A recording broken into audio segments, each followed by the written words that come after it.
Hi hello ನಮಸ್ಕಾರ ವಿದ್ಯಾರ್ಥಿಗಳೇ, ನಿಮಗೆಲ್ಲರಿಗೂ ಗ್ರೋ ಫ್ಯಾಕ್ಟ್ ಇನ್ ಕನ್ನಡ ಅನ್ನುವಂಥ ಚಾನಲ್ಗೆ ಸ್ವಾಗತ ಸುಸ್ವಾಗತ. ಹೌದು ವಿದ್ಯಾರ್ಥಿಗಳೇ, ಬಹಳಷ್ಟು ವಿದ್ಯಾರ್ಥಿಗಳಿಗೆ KCET 2026 ಅನ್ನ ಲಾಗಿನ್ ರಿಜಿಸ್ಟರ್ ಏನೋ ಮಾಡ್ತೀರಾ, ನಂತರ ಲಾಗಿನ್ ಆಗುವಂಥ ಸಮಯದಲ್ಲಿ ಈ ರೀತಿಯಾದಂಥ ಇನ್ವ್ಯಾಲಿಡ್ ಲಾಗಿನ್ ಡೀಟೇಲ್ಸ್ ಅನ್ನುವಂಥ ಎರರ್ ಬರ್ತಾ ಇದೆ. ಯಾಕೆ ಈ ರೀತಿಯಾಗಿ ಬರ್ತಾ ಇದೆ, ಅದನ್ನು ಹೇಗೆ ರೀಸಾಲ್ವ್ ಮಾಡೋದು ಅನ್ನೋದನ್ನು ಈ ವಿಡಿಯೋದಲ್ಲಿ ಸಂಪೂರ್ಣವಾಗಿ ತಿಳಿಸ್ತೀನಿ. ಅದಕ್ಕೂ ಮುಂಚೆ ನೀವು ನಮ್ಮ ಚಾನಲ್ಗೆ ಹೊಸದಾಗಿ ಬಂದಿದ್ದರೆ ದಯವಿಟ್ಟು ಸಬ್ಸ್ಕ್ರೈಬ್ ಮಾಡಿ ಹಾಗೂ ಒಂದು ಲೈಕನ್ನು ಮಾಡಿ, ಯಾಕಂದರೆ ಇದೇ ರೀತಿಯಾದಂಥ ವೀಡಿಯೋಸ್ಗಳನ್ನು ಮಾಡೋದಕ್ಕೆ ನನಗೂ ಪ್ರೋತ್ಸಾಹ ಆಗುತ್ತೆ ಅಂತ ಹೇಳ್ತೀನಿ.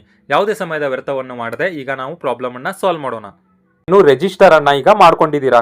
ರಿಜಿಸ್ಟರನ್ನು ಮಾಡ್ಕೊಂಡಾಗ ಈಗ ನೀವು ಲಾಗಿನ್ ಆಗಬೇಕು. ಆದರೆ ಇಲ್ಲಿ ಬರುವಂಥ ಒಂದು ಬಹಳಷ್ಟು ಪ್ರಾಬ್ಲಮ್ ಆಗ್ತಾ ಇದೆ ಬಹಳಷ್ಟು ವಿದ್ಯಾರ್ಥಿಗಳಿಗೆ. ಏನಂದರೆ, ನಿಮ್ಮ ಅಪ್ಲಿಕೇಶನ್ ನಂಬರ್ ಏನು ಬಂದಿದೆಯಲ್ಲ ಅದನ್ನು ಹಾಕ್ತೀರಿ, ನಂತರ ಇಲ್ಲಿ ಕೆಳಗಡೆ ಪಾಸ್ವರ್ಡ್ ಇಟ್ಟಿದ್ದೀರಲ್ಲ ಅದನ್ನು ಹಾಕ್ತೀರಿ, ನಂತರ ಕೆಳಗಡೆ ಒಂದು OTP ಬರುತ್ತೆ, ಅದು OTP ಅಥವಾ ಕ್ಯಾಪ್ಚಾನ ಹಾಕಬೇಕಾಗಿರುತ್ತೆ, ಅದನ್ನು ಹಾಕ್ತೀರಿ.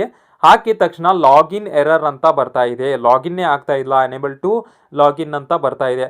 ಅದಕ್ಕೆ ಯಾಕೆ ಈ ರೀತಿಯಾಗಿ ಆಗ್ತಾ ಇದೆ ಅಂದರೆ, ಇದು ಏನೋ ಒಂದು ಗ್ಲಿಚ್ ಆಗಿದೆ, ಟೆಕ್ನಿಕಲ್ ಗ್ಲಿಚ್ ಆಗಿದೆ. ಅದಕ್ಕೋಸ್ಕರ ನೀವು ಏನು ಮಾಡಬೇಕಂದ್ರೆ, ಫಾರ್ಗೆಟ್ ಪಾಸ್ವರ್ಡನ್ನು ಕ್ಲಿಕ್ ಮಾಡ್ಕೊಳ್ಬೇಕು. ಫಾರ್ಗೆಟ್ ಪಾಸ್ವರ್ಡನ್ನು ಮಾಡಿಕೊಂಡು ನಿಮ್ಮ ಮೊಬೈಲ್ ನಂಬರನ್ನು ಹಾಕ್ಕೊಂಡು ನಂತರ ಅದಕ್ಕೆ OTP ಬರುತ್ತೆ. ನೀವು ಯಾವುದಾದ್ರೂ ಹೊಸ ಪಾಸ್ವರ್ಡ್ ಅಥವಾ ಅದೇ ಪಾಸ್ವರ್ಡನ್ನು ಇಟ್ಕೊಂಡು ನಂತರ ಮತ್ತೊಮ್ಮೆ ನೀವು ಲಾಗಿನ್ ಆದಾಗ ನಿಮ್ಮದು ಲಾಗಿನ್ ಆಗತ್ತೆ.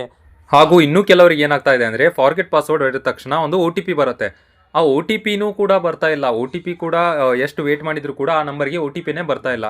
ಅಂಥ ಸಮಯದಲ್ಲಿ ಏನು ಮಾಡಬೇಕಂದ್ರೆ, ರೀಸೆಂಡ್ OTP ಮೇಲೆ ಕ್ಲಿಕ್ ಮಾಡ್ಕೊಳ್ಬೇಕು. ಯಾಕಂದರೆ ಇದು ಒಂದು ಟೆಕ್ನಿಕಲ್ ಗ್ಲಿಚ್ ಆಗ್ತಾ ಇದೆ ಅಂತ ತಿಳ್ಕೊಳ್ಬೋದು.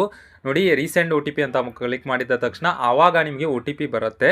OTP ಬಂದ ತಕ್ಷಣ ಆ OTPಯನ್ನು ಹಾಕೋದ್ರ ಮೂಲಕ ನಂತರ ಇನ್ನೊಮ್ಮೆ ನೀವು ಲಾಗಿನ್ ಆಗೋದಕ್ಕೆ ಟ್ರೈ ಮಾಡಿ ನೋಡಿ. ಹಾಗೂ ವಿದ್ಯಾರ್ಥಿಗಳೇ, ನಿಮಗೆ OTPನೇ ಬರ್ತಾ ಇಲ್ಲ, ರೀಸೆಂಡ್ OTP ಮಾಡಿದರೂ ಕೂಡ OTPನೇ ಬರ್ತಾ ಇಲ್ಲ, ಅಥವಾ ಮತ್ತೆ ಪದೇ ಪದೇ ಅದೇ ಪ್ರಾಬ್ಲಮ್ ನಿಮಗೆ ಫೇಸ್ ಆಗ್ತಾ ಇದೆ ಅಂದರೆ, ನೀವು ದಯವಿಟ್ಟು ವೇಟ್ ಮಾಡಿ. ಯಾವುದೇ ರೀತಿಯಾಗಿ ಪದೇ ಪದೇ ಫಾರ್ಗೆಟ್ ಪಾಸ್ವರ್ಡನ್ನು ಮಾಡೋದು, ಪದೇ ಪದೇ ಪಾಸ್ವರ್ಡನ್ನು ಸೆಟ್ ಮಾಡೋದನ್ನು ಮಾಡೋಕ್ಕೆ ಹೋಗಬೇಡಿ. ಒಂದ್ಸಲಿ ನಾನು ಹೇಳಿದ ಹಾಗೆ ಫಾರ್ಗೆಟ್ ಪಾಸ್ವರ್ಡನ್ನು ಮಾಡಿಕೊಂಡು ಹೊಸ ಪಾಸ್ವರ್ಡನ್ನು ಇಟ್ಕೊಂಡು ಲಾಗಿನ್ ಆಗೋದಕ್ಕೆ ಟ್ರೈ ಮಾಡಿ. ಆವಾಗ ಬಂತು ಅಂದರೆ ಬಂತು, ಇಲ್ಲ ಅಂದರೆ ಮತ್ತೆ ಪದೇ ಪದೇ ಮಾಡಬೇಡಿ. ಯಾಕಂದರೆ ಪ್ರಾಬ್ಲಮ್ ಕೂಡ ಆಗ್ಬೋದು. ಅವರು ಇದು ಟೆಕ್ನಿಕಲ್ ಇಶ್ಯೂ ಆಗಿದೆ, ಅದಕ್ಕೋಸ್ಕರ KCET ಅವರು ಏನು ವೆಬ್ಸೈಟ್ ಮಾಡಿದಾರಲ್ಲ ಅವರೇ ಅದನ್ನು ರಿಸಾಲ್ವ್ ಮಾಡ್ತಾರೆ. ಸ್ವಲ್ಪ ವೇಟ್ ಮಾಡಿ. ಹಾಗೂ ನಾನು ಈಗ ಹೇಳಿದ ಹಾಗೆ ಏನಾದರೂ ನಿಮ್ಮದು ಪ್ರಾಬ್ಲಮ್ ಸಾಲ್ವ್ ಆಯಿತು ಅಂದರೆ ಕಮೆಂಟ್ ಬಾಕ್ಸ್ನಲ್ಲಿ ತಿಳಿಸಿ. ಇದೇ ರೀತಿಯಾದಂಥ ಯಾವುದೇ ಪ್ರಾಬ್ಲಮ್ ಇದ್ದಲ್ಲಿ ಕಮೆಂಟ್ ಬಾಕ್ಸ್ನಲ್ಲಿ ತಿಳಿಸಿ. ಹಾಗೂ ನಮ್ಮ ಚಾನಲ್ಗೆ ಹೊಸದಾಗಿ ಬಂದಿದ್ದರೆ ದಯವಿಟ್ಟು ಸಬ್ಸ್ಕ್ರೈಬ್ ಮಾಡಿ.